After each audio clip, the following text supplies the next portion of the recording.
I'm Carol Freeman, otherwise known as Keto Carol, and I'm the creator of the 8-week Keto Bootcamp program. I am here today with awesome Carolina Cartier. Yes. Who are you? Tell us who you are.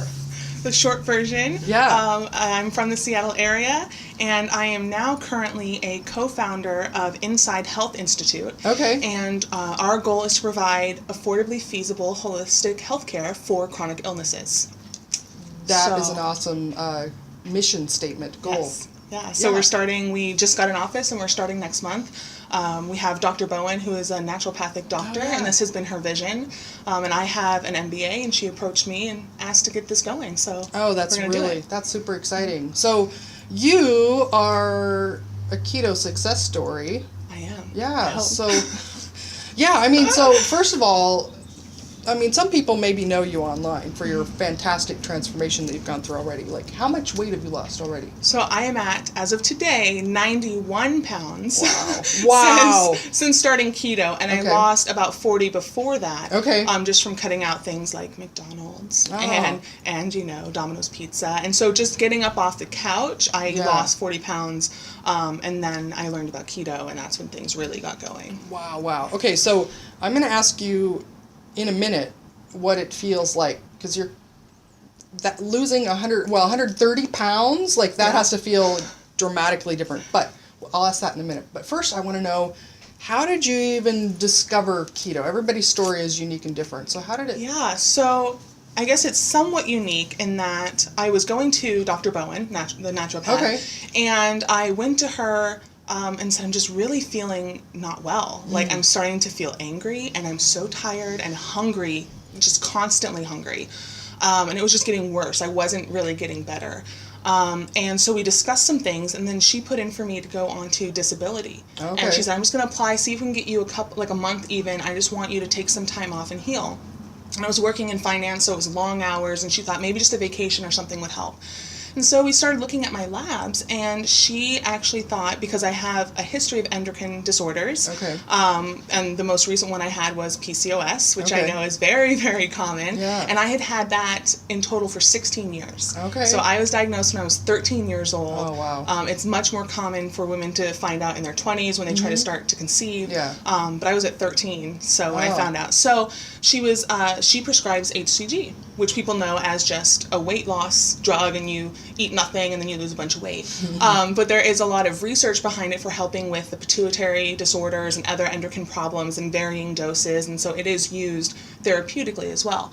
So she prescribed HCG, and along with my packet of needles and the things and syringes were the urine keto strips to test my ketones. And I asked her, what are ketones? And she goes, that's going to happen because you're going to be burning fat.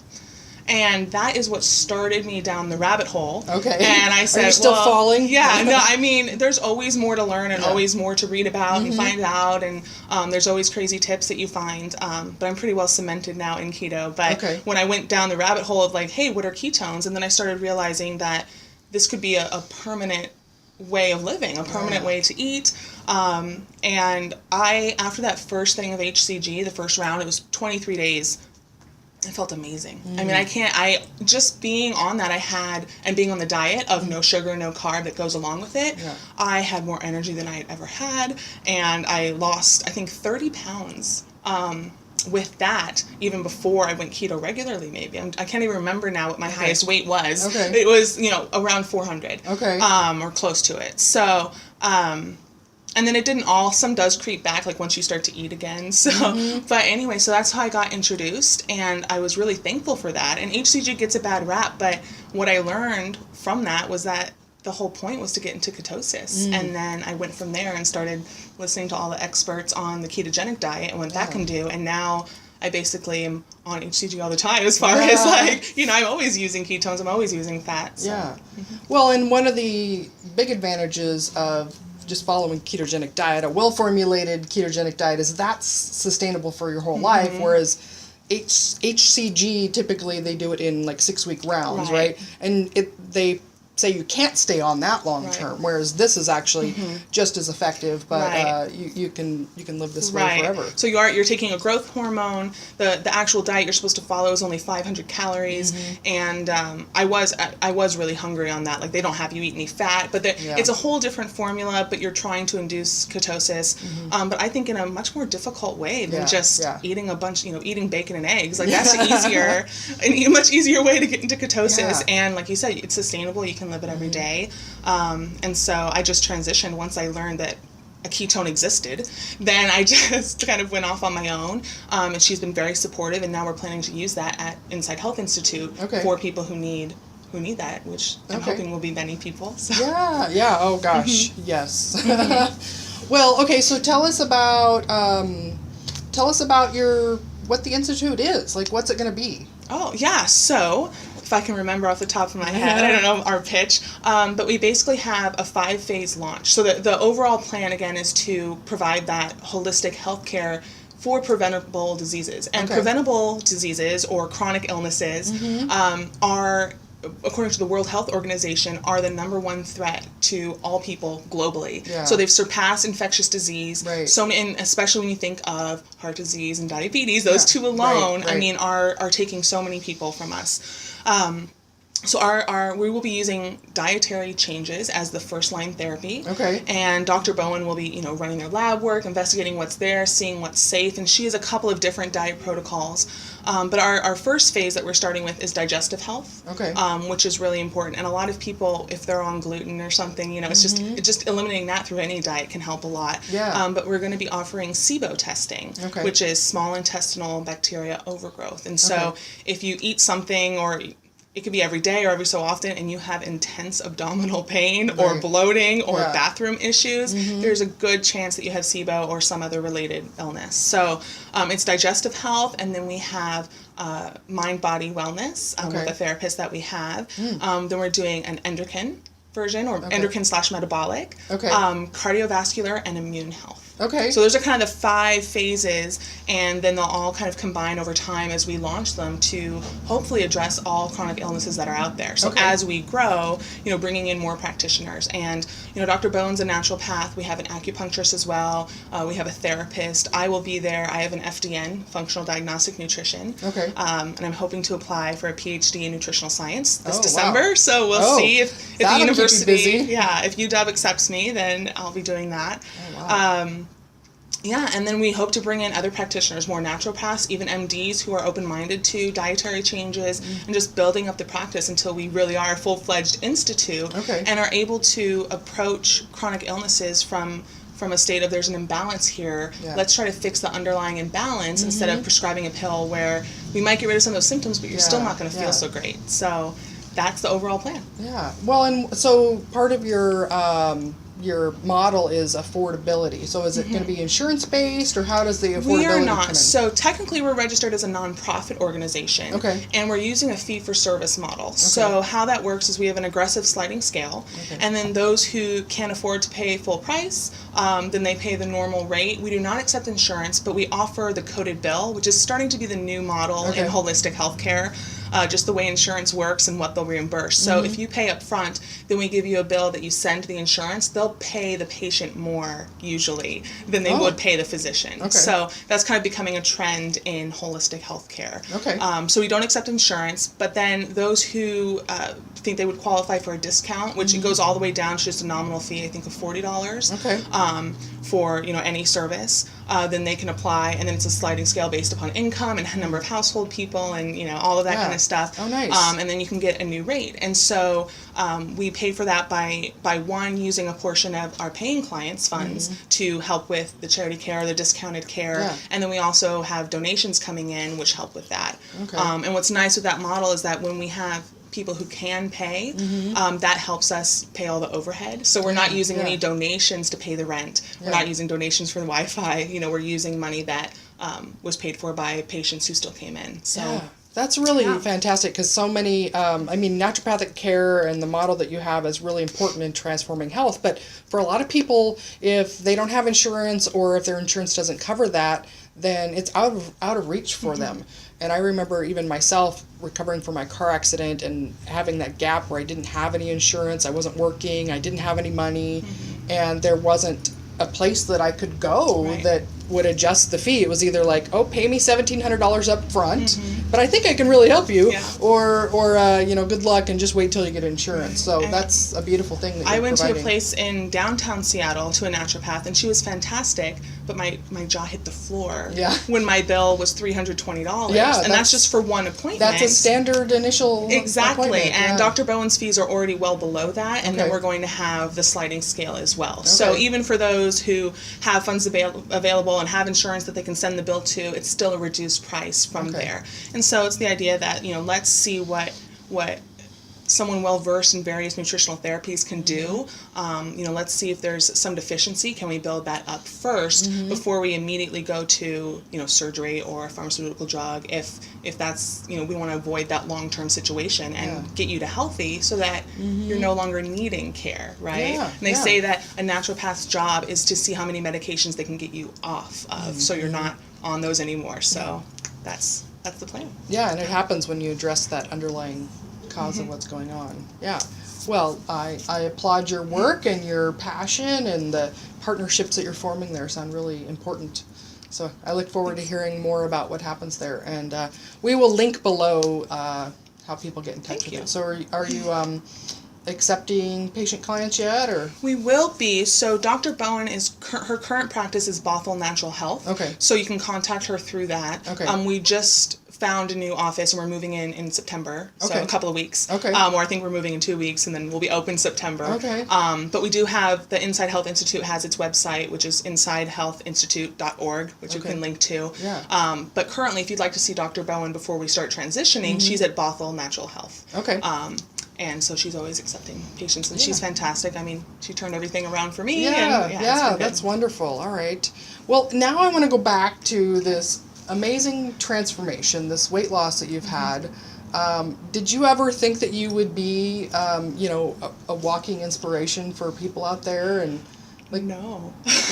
I'm really surprised even. So we're both part of this Facebook group, the Ketogenic Success Facebook group, and I kind of did this all on my own. I joined the group, I think, a couple months ago, maybe 4 months ago now, and it's amazing to see all those tips and ideas, and they have this Transformation Tuesday where people post their before and after photos, and I hadn't done that, and I could find literally one photo of me at 320 pounds, and that was because it was my cousin's wedding. So there was a photo of me, but I tried and I couldn't find anything that was even half body, certainly nothing full body, to show how far I had gone.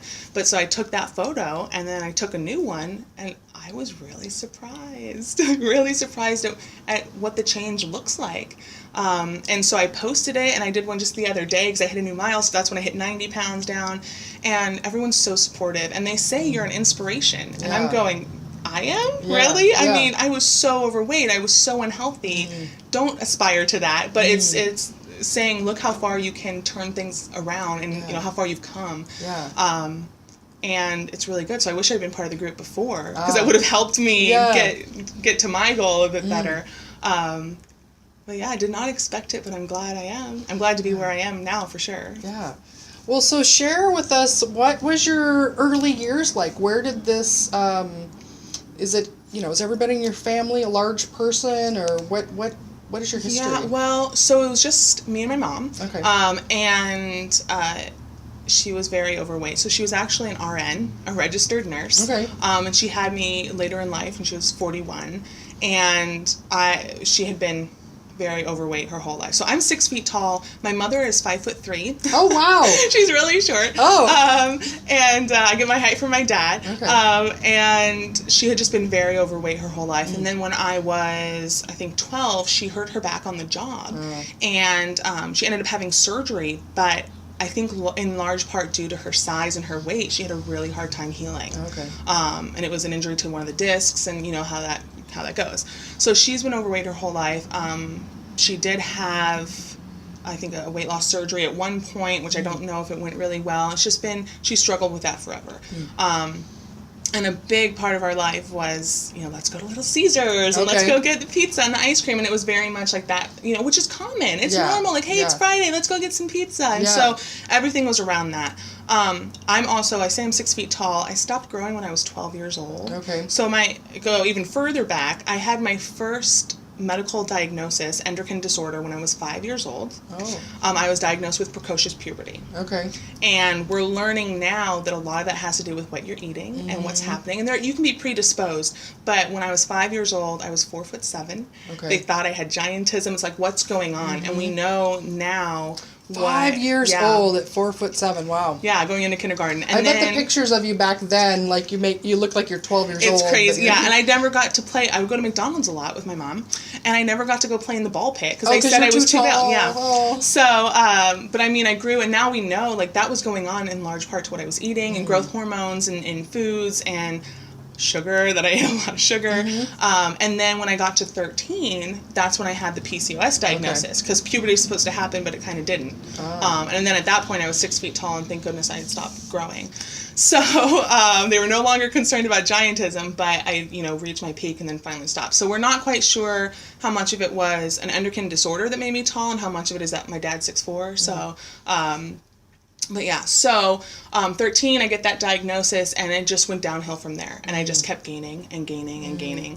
I hurt my knee. I think I was 14 when I hurt my knee, and I used to play basketball, of course, and I couldn't play anymore. And I had to have surgery, and I was just kind of out, and I just started gaining. And I was speaking with my husband the other day, and he said, hey, so you just hit 230, and now 229. When was the last time you weighed that? And I go, well, the only thing I remember is that when I was 14, I weighed 240. Okay.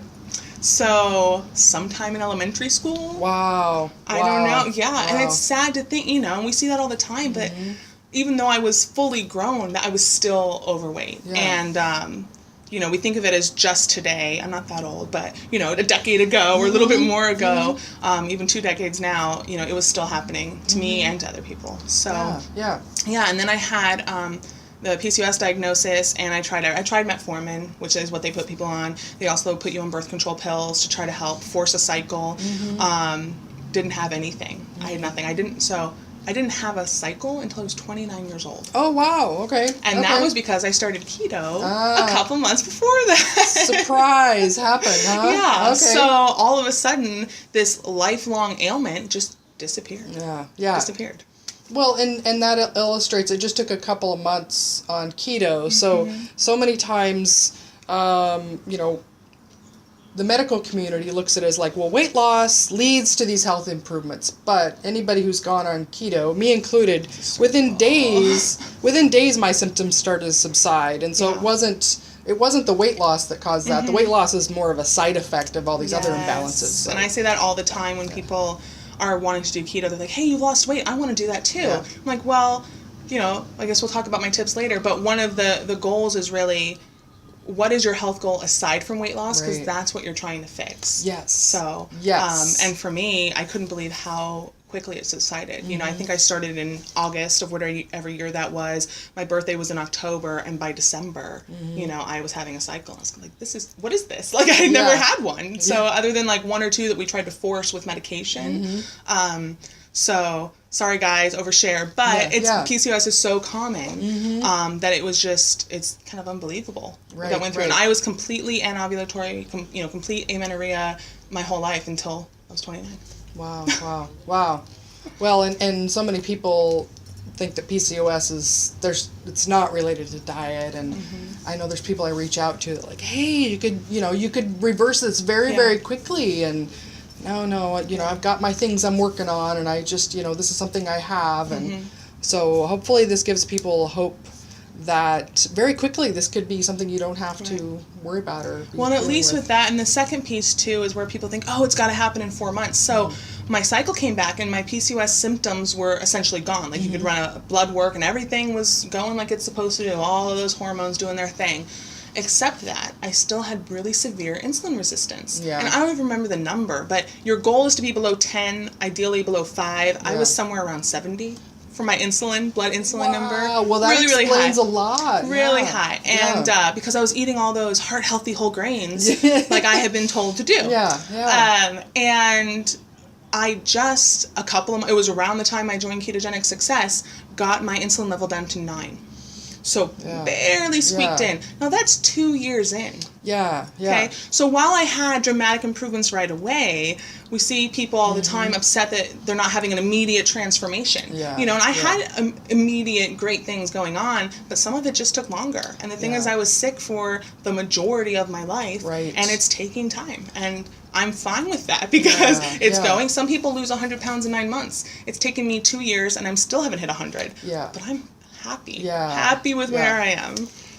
What you said about having other reasons that you're focused on long term is what I've noticed, one of the hallmarks of people that are the most successful on this, both short term and long term. And so I really have people focus on that. It's like, I call it your big why. Why with capital letters. Why are you doing this? And having a reason that's more important than just the weight loss is what's going to propel you long term.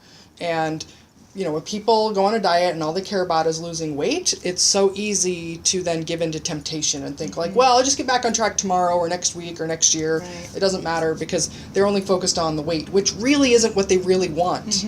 It's what society tells them they think they want, but they really want the other stuff. And so tapping into all those other health benefits, the changes, and how good you're feeling as you're going along. There's that external manifestation of everything that's going on inside. And I do think of excess weight as a symptom. If something's not going right inside, there's some sort of imbalance. You may see it on the outside, but not always. There are thin people who are unhealthy, and there are people who are maybe at what they consider a healthy weight who go keto for all of the benefits. And, maybe they need better cognition, or maybe they just need more energy in general, or maybe they're having a skin issue, or any number of reasons that you can benefit.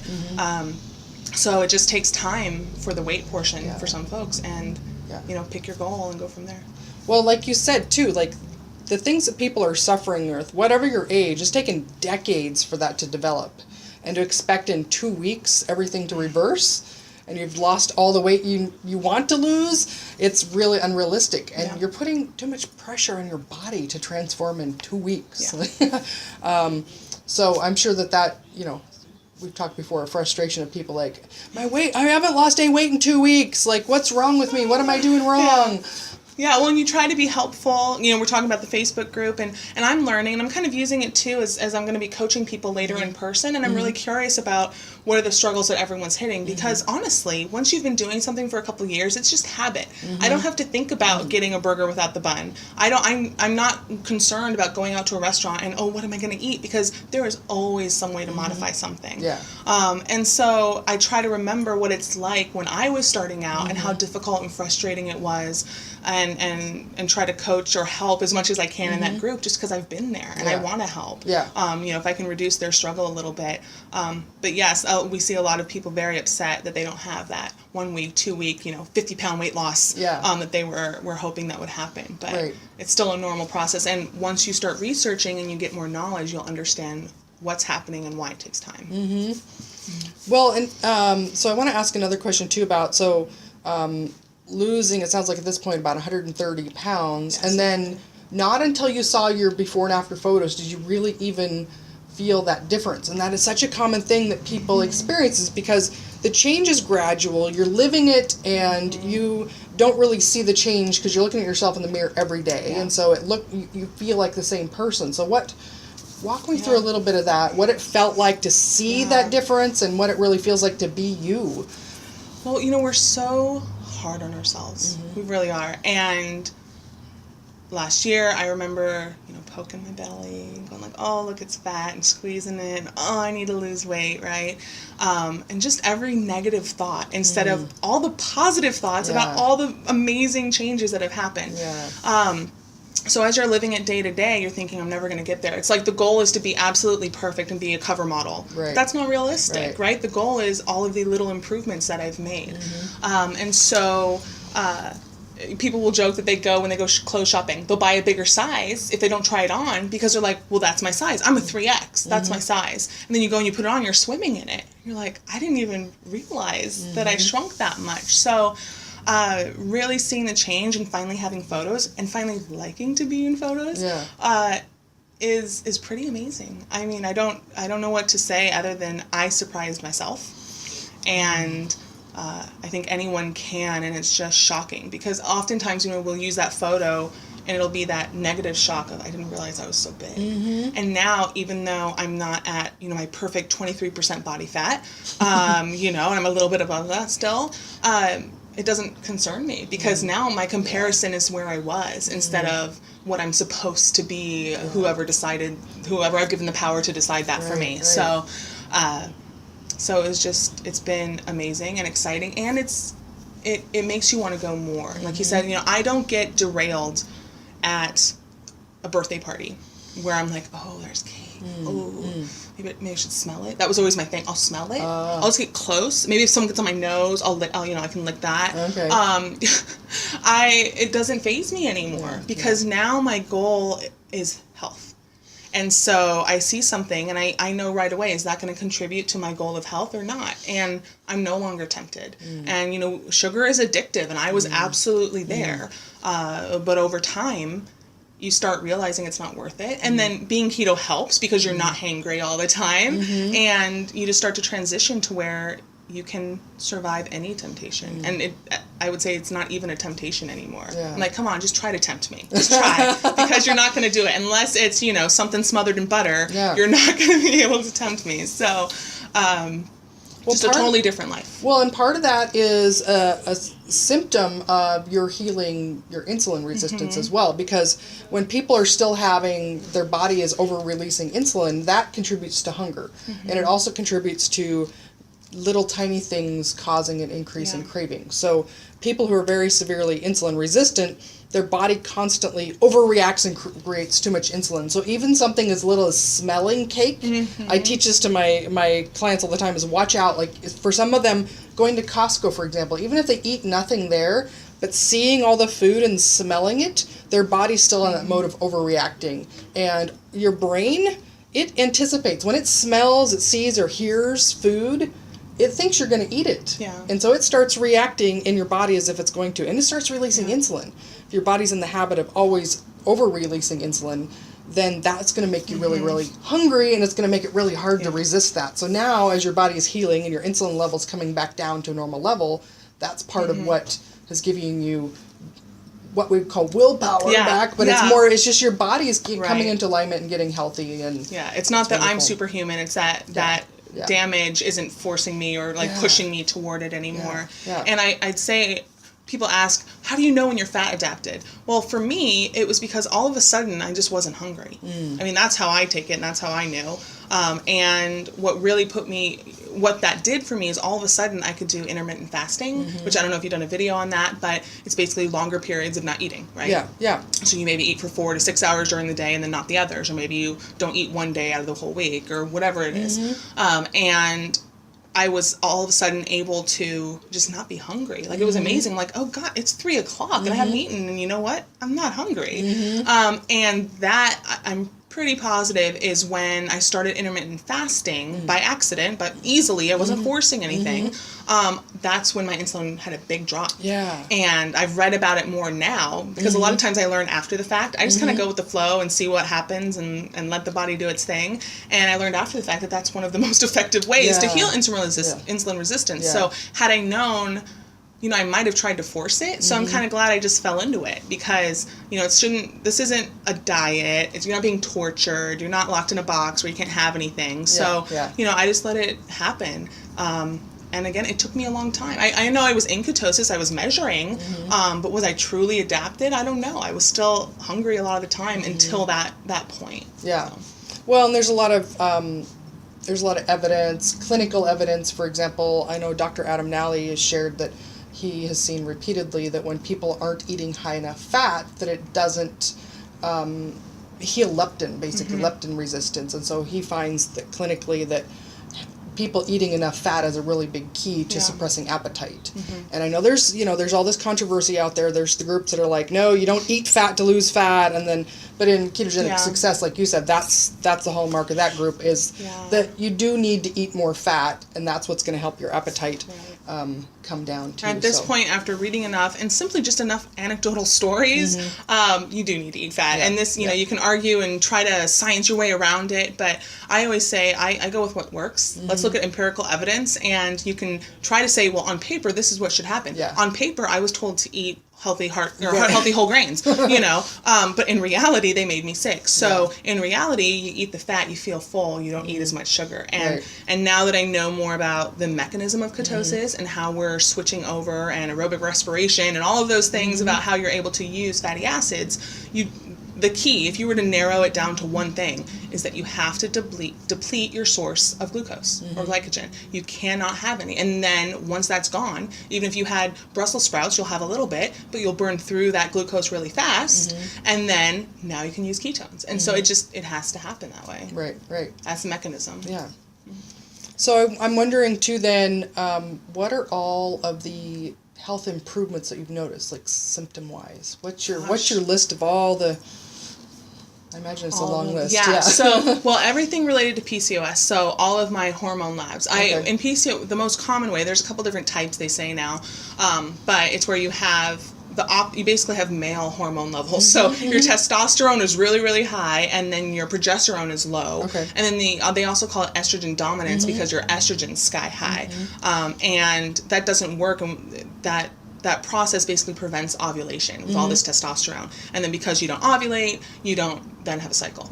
And so all of that was gone, and I don't even have to do anything, and all, you know, what most girls do at 13, I'm suddenly able to do. And so that went away. The insulin resistance, everything that goes with the hunger. I mean, we say hangry. It was bad. It was bad. I mean, I had to eat. There needed to be food in front of me every 2 hours. I would get to the point, and my husband could tell. If I walked in the door and I had that look, and I'm like, just give me food. I don't care. If he asked me what I wanted, you know, I would just give him that look. I'm like, I just need food now. So that is gone. And did you have the experience? This is what I went through. It was like, if you knew you were going to be leaving the house to go do something, you thought about, well, I need to bring food with me because I'm going to get hungry, or I need to plan where I'm going to stop along the way multiple times. If I knew I was going out for lunch, I would still bring a snack for before lunch, or maybe a snack for after lunch. Not because I just had to eat because I wanted it, even though I did. You know, I felt addicted and wanted food, but it was because I knew, like, I wouldn't even be able to drive home if I didn't have some food right away. And the physiology of that and the biology of that gets a little complicated, but part of it too is that I actually didn't need it.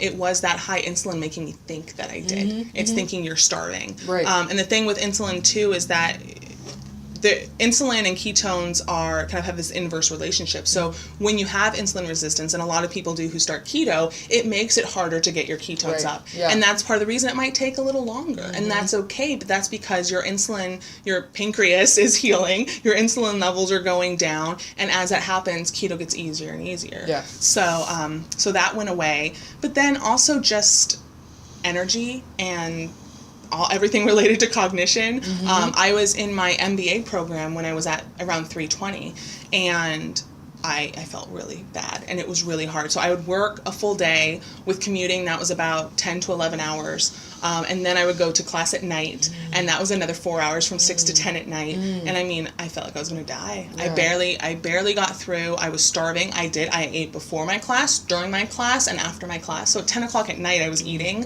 which is really, you don't need to be eating that late. I definitely don't eat that late now, but I couldn't even get through. I couldn't even go to sleep because I was so hungry, I thought. So, you know, and now I'm taking some classes we spoke about. I'm hoping to apply for a PhD, and I'm taking some prerequisite classes. So much easier now. It's not that the classes themselves, the material's easier. I actually think it's more difficult for me now, but I'm able to study for hours on end. I'm able to comprehend what I'm reading and commit it to memory and just perform so much better. You know, I was never a big athlete before. You know, I played in like junior high basketball. But, you know, now I go to Orange Theory Fitness, which is kind of like CrossFit, but not quite as difficult. But it's like a circuit they put together. And I'm doing it. Like, I see myself, and you're not really comparing, but it's more that I'm keeping up with everybody, and I'm not behind. I was the person that, you know, we would do a 5K for charity, and I was like, well, I'll see you later. I'm going to walk it, you know. And now it's not even difficult. It's only a couple miles, you know. So the fact that I had to walk and I couldn't even jog for a portion of it, and I couldn't even speed walk, and it didn't even occur to me to even try, because I'm like, that's not me, you know, and now I just can. So just physical performance, mental performance, hormonal performance, you know, everything. How about your skin? You got the soft skin going I think it's pretty soft. I have a little thing going on, but, you know, they talk about, like, detox and things that are happening, and, you know, sometimes I have little things pop up, and then it goes away, though. And I'm thinking, you know, I wonder what that was. And we know as we lose fat, we're losing whatever was in that fat. And with how many years I was so overweight, and my very, very high estrogen, very high testosterone, you know, I worry sometimes, like, is that coming out and going to mess up my cycle, or what's happening? It hasn't seemed to. But I know that I'm losing whatever was in there, whatever was stored away. And your body does that as a protective mechanism. So it's not floating around your bloodstream. But then when you lose it, then it's released. So, yes, very soft and supple. Yes. Overall, I think. Amazing list of all those health improvements. There's probably even more that... Things you don't even realize sometimes, you know, and that... Again, my husband, what he said, it was funny. So I took that short-term disability, and at the end of it, and I started losing weight with keto, and his comment was, when someone asked, do I seem happier? He goes, well, you yell a lot less.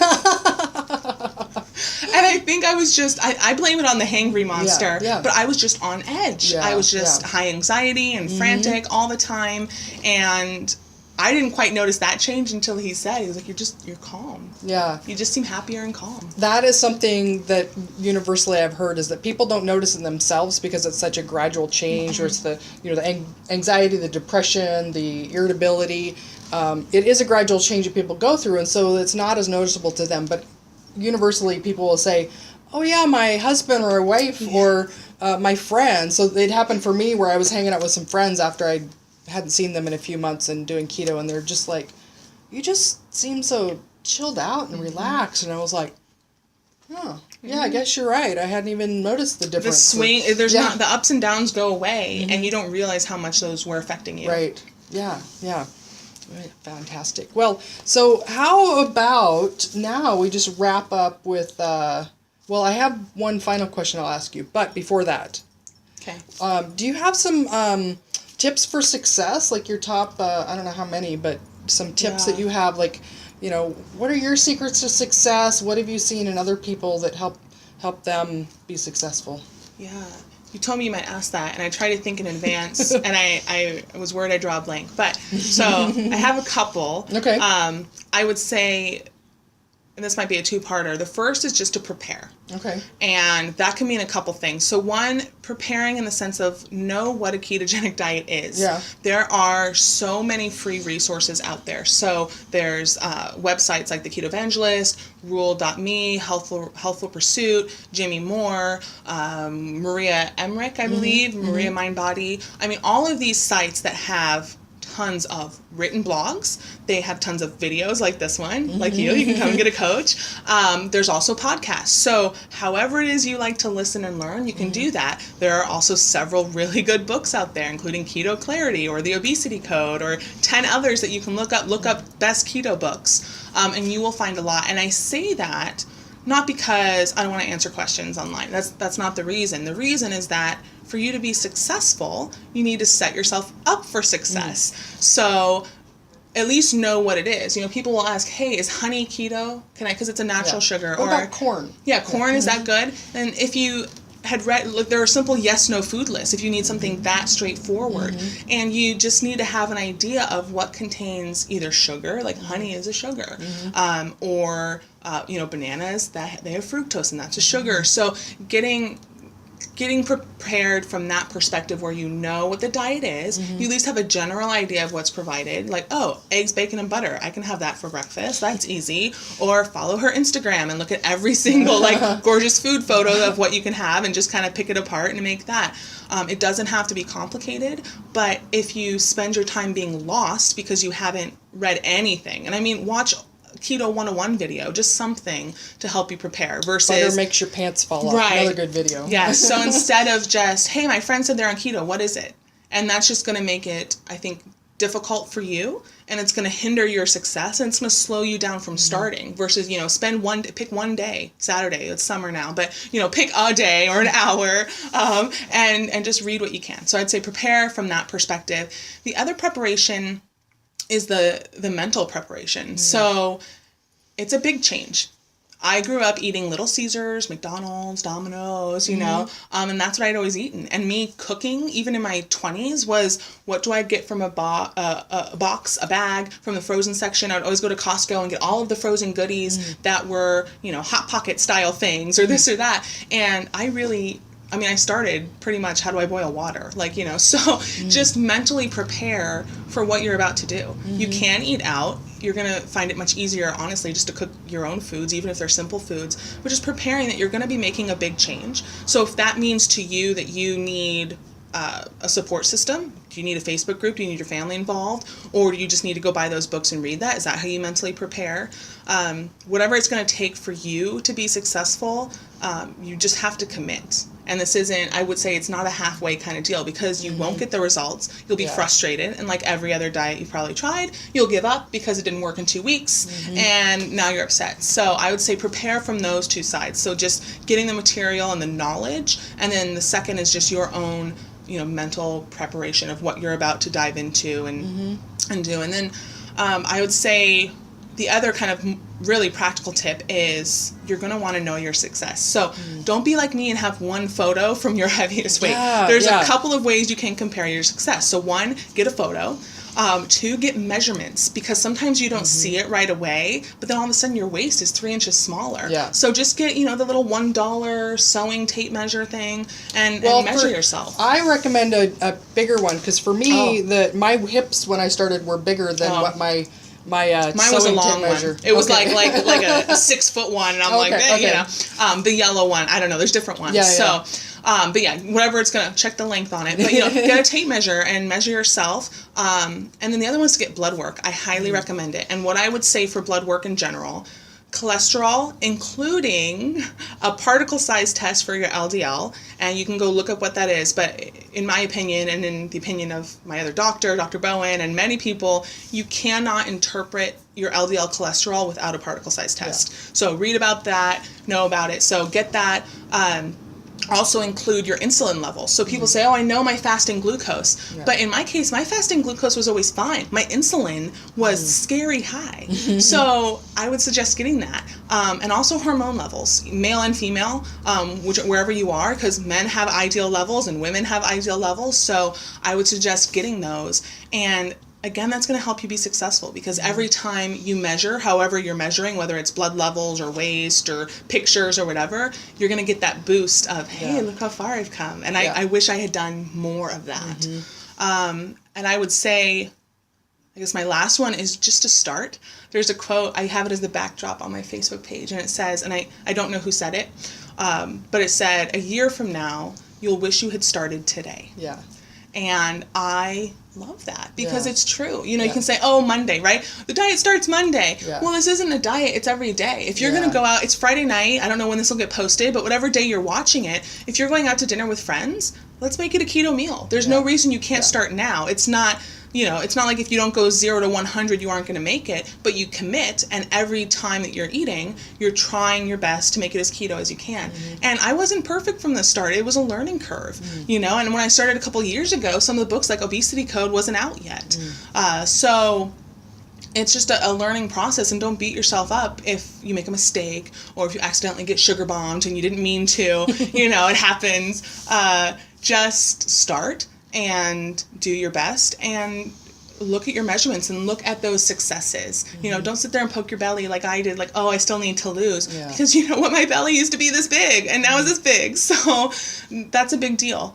And I would say that those are the top 3. And there can be a lot of more practical tips about exactly what food to make and this and that. But, if you're getting started, I think that that's what you need to do beforehand. And that's kind of all the preparation. And then from there, you just start, and you go on Pinterest and you look up recipes and you join a Facebook group and you see what other people are posting, and you just learn, and you keto on, as they say.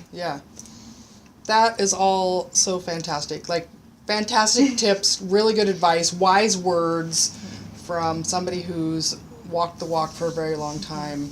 And I so appreciate you being here. I know you were a little hesitant because your first video, but I have to say you've done a great job. I see more video in your future. So good. Thank you. Yeah. And so I want to really thank you for being here and sharing your success, but inspiring others. And I know that feels a little odd for you right now to think that you're inspiration, but each person that I have on here to have a chat, somebody else is going to see themselves in that person. So somebody's going to see this and go, that's me. That's me. There's hope.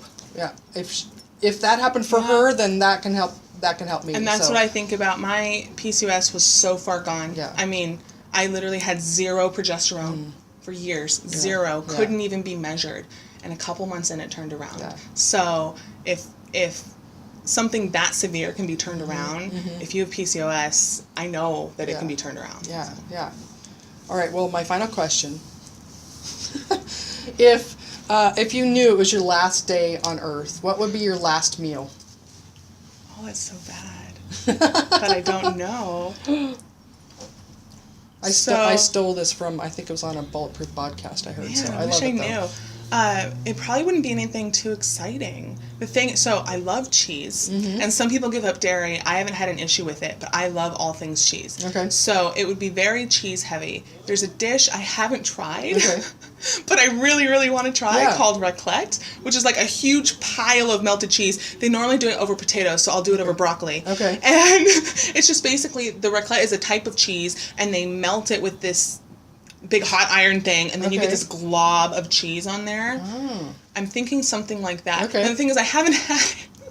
But that, and then slow roasted pork shoulder. So I'll have that with, But the fat has to be the main event because this is a keto meal. So the big thing is the fatty cheese, lots of butter on my broccoli, and then a side of pulled pork shoulder. Yeah.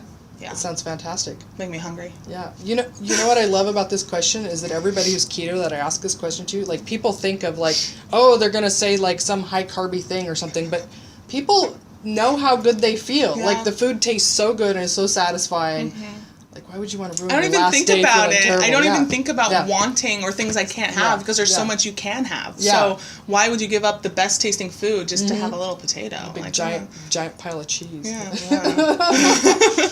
Well, thanks again. So, if people want to get in touch with you, we're going to link to your institute below. But is there, social media? Is there a way for them to connect with you? Well, there's the Inside Health Institute page, and then there's the general info at InsideHealthInstitute.org. Okay. And then, mine, it's easy to figure out, and you'd find it. It's Carolina at InsideHealthInstitute.org. Okay. So they're all the same. Okay.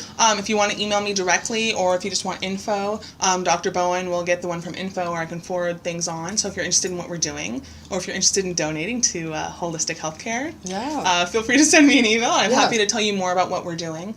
The SIBO testing is going to be kind of the first thing, so that we're going to approach, and that's very, very much treated with dietary changes. So we'll see how it goes. It's exciting. Yeah, that's great. All right.